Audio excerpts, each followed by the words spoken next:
Itu tidak. Dunia ini tidak bekerja dengan adil. Ada orang yang bekerja keras seumur hidupnya dari pagi sampai malam dan dia juga tidak kaya. Apalagi orang yang tidak bekerja keras sudah pasti tidak kaya. Yang bikin kaya itu bukan kerja keras, tapi kerja benar, ya, kerja dengan hikmat di ladang yang tepat, di waktu yang tepat juga. Kadang dunia ini tuh bukan seberapa keras lu mendayung, tapi lu mendayung dengan kapal apa. Ada beberapa industri di dunia ini, di bawah matahari ini, yang bikin lebih banyak orang kaya dibanding industri yang lain. Itu adalah fakta yang terjadi.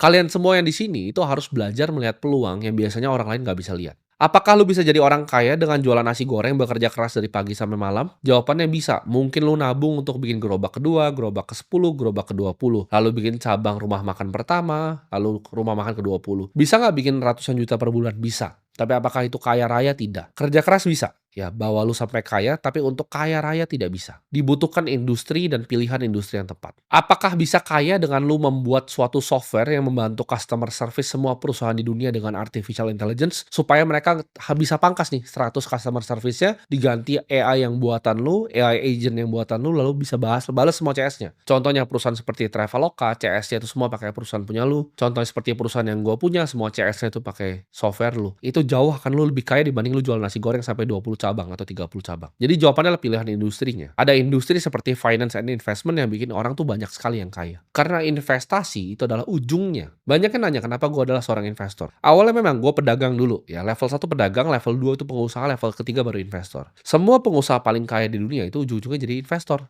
Ya, semua orang seperti Bill Gates ujung-ujungnya bikin Cascade Investments. Orang-orang seperti Jeff Bezos ujung-ujungnya bikin Bezos Expeditions. Semua yang usahanya besar sekali, Amancio Ortega, Sergey Brin, semuanya punya yang namanya family office mereka sendiri, even Michael Dell. Jadi kalau orang udah jadi pengusaha level paling tinggi, mereka jadi seorang investor. Mereka bikin family office, mereka harus manage hartanya yang banyak sekali ini. Jadi jawabannya kerja keras itu tidak sama dengan kaya, tapi kerja tepat di waktu yang tepat, di industri yang tepat, itu yang bisa bikin kaya.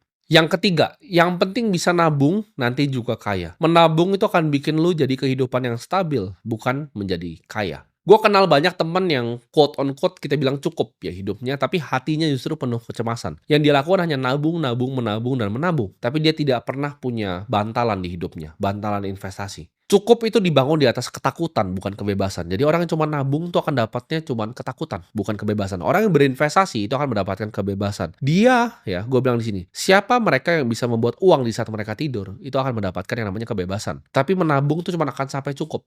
Lu mau